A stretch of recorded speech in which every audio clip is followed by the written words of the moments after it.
You see, as Republicans, we fully support making sure that every single American receives their benefits from Social Security. You Democrats like to lie about us. We are going to make sure that every single person that paid in gets every single penny that they deserve, that they paid in. It will come out and back to them. That's what's important to us, actually working for the American people. Sometimes you really do just have to laugh to keep yourself from going completely insane. Marjorie Taylor Greene's diatribe here proves the old saying that every accusation from a conservative is actually a confession. She says Republicans are protecting Social Security and working for the American people. Two things that could not be further from the truth. During President Trump's first term, federal employees tried to undermine the America First agenda at every turn. The swamp was hard at work, not for the American people, but indeed to subvert their will. Make no mistake, they will attempt to do the same this term. A new poll that nearly half of all federal employees plan to resist Trump. It shows this includes 73% of Democrat federal employees. This is totally unacceptable. Unelected bureaucrats do not have a mandate from the American voters. President Trump does. And President Trump is the incoming president starting on Monday. This means that the unelected bureaucrats that work for the federal government will come into place, and they will come to heel to the American people that have delivered the mandate. Again, President Trump was elected to put the federal bureaucracy in its place, and that includes back in the office. The first Oversight Committee hearing of the 119th Congress is centered on forcing federal employees, many of whom work hybrid or remote schedules, back to their offices full-time. While Republicans claim this is about saving taxpayer money and improving productivity, it's really about breaking the power of unions that represent federal workers. This is about control, plain and simple. Mr. O'Malley left his job as head of the Social Security Administration in late November to run to be chairman of the DNC. But right before he did, he gave a parting gift to his friends, his buddies, who run the largest federal employee union. He signed a contract with the American Federation of Government Employees that ensures Biden-era telework levels for tens of thousands of Social Security employees until 2029. Keep in mind, this was the union he was supposed to be negotiating against, not for. As commissioner of the Social Security Administration, Mr. O'Malley was supposed to be serving the American taxpayers who paid his salary. Instead, he worked for the union that endorsed him for his job.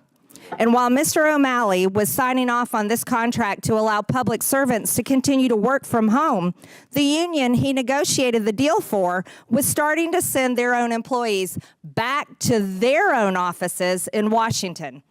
Unfortunately, this hypocrisy is nothing new from the Democrats and their special interest, and it is certainly something my subcommittee will work with President Trump to crack down on. Republicans are inherently anti-union because they see workers as disposable tools, not as people deserving dignity and respect. Their disdain for unions stems from a fear of worker empowerment, collective bargaining, and the ability to challenge corporate power. During this hearing, Marjorie Taylor Greene went completely off the rails while questioning former Social Security Commissioner Martin O'Malley. Since you're very interested in being DNC chair, you are, after all, a lifelong Democrat politician. I don't even know if you had a job in the real world, but you have been an elected politician for years. Mr. O'Malley, you're also a Catholic, are you not? You're also a Catholic, are you not? I am. Do you serve God or do you serve the Democrat Party? I serve God.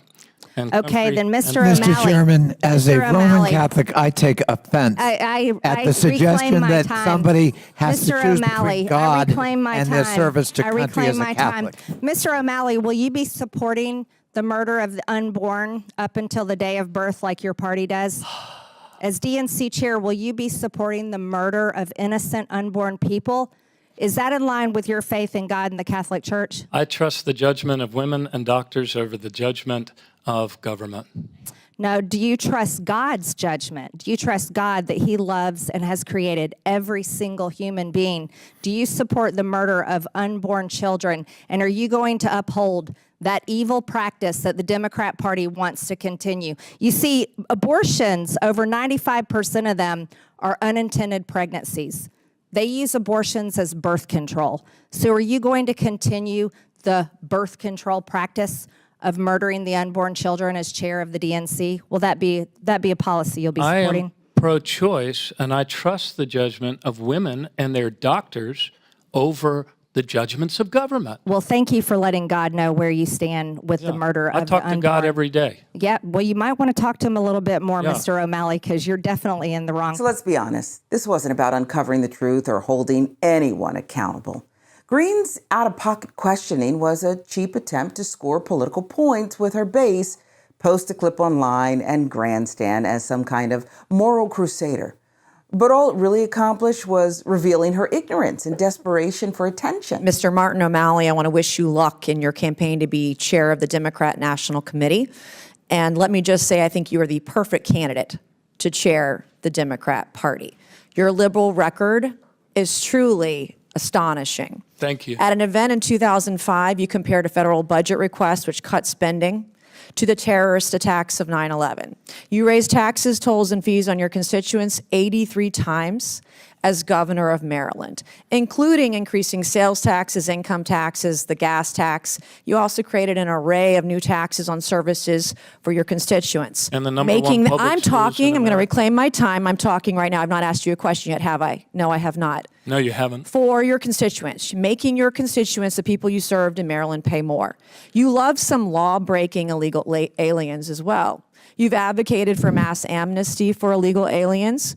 My favorite part of your love for criminals in this country is you don't refer to them as illegal aliens, but instead you refer to them as new Americans. You must really hate American citizens. You must really hate our country.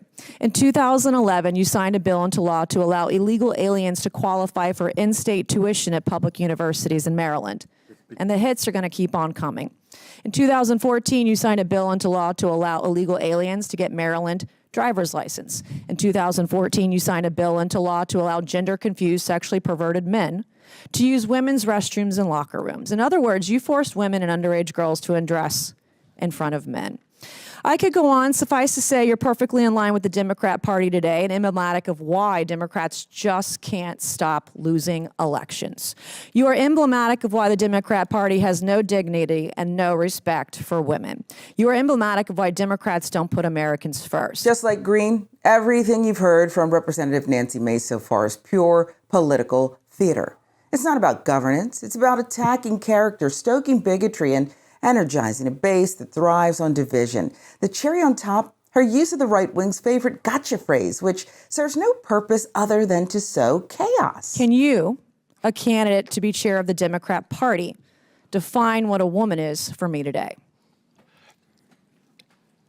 Madam, or Can you Congresswoman- define what a woman is? Oh, yes. What is a woman? You're going to ask me to define what a woman Yes, is? I am right now.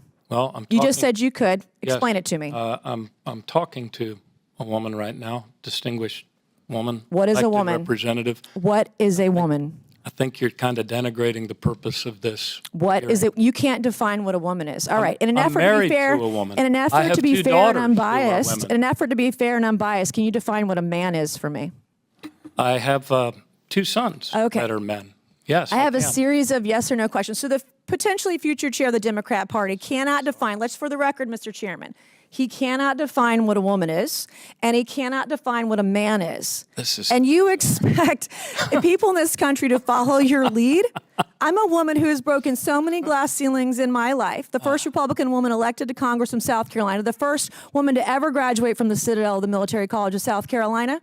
I know what a woman is, and I'm going to protect every one of them. So I have a series of yes or no questions for you.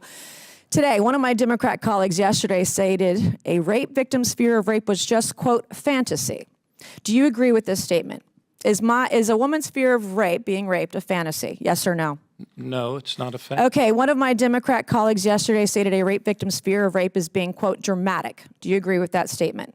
Fear of rape being dramatic? Yes or no? Well, could be. Okay, you can't answer the question. My next question, you've spoken of Democrats needing to restore credibility and learn from your failings, and to quote from you recently, learn from your very bad loss.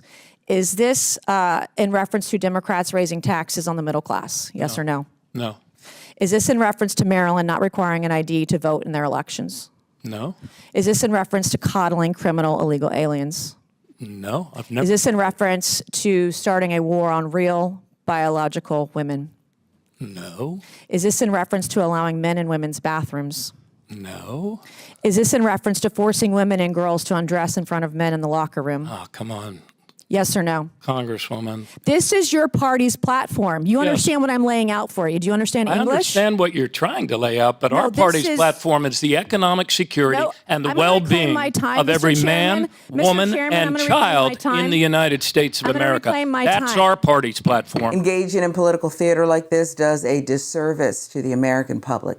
It's a major reason why Washington feels so broken, because instead of debating real solutions, the Republicans rely on bigotry and misinformation to argue for their policy positions. It's easier for them to demonize and mislead than to govern effectively.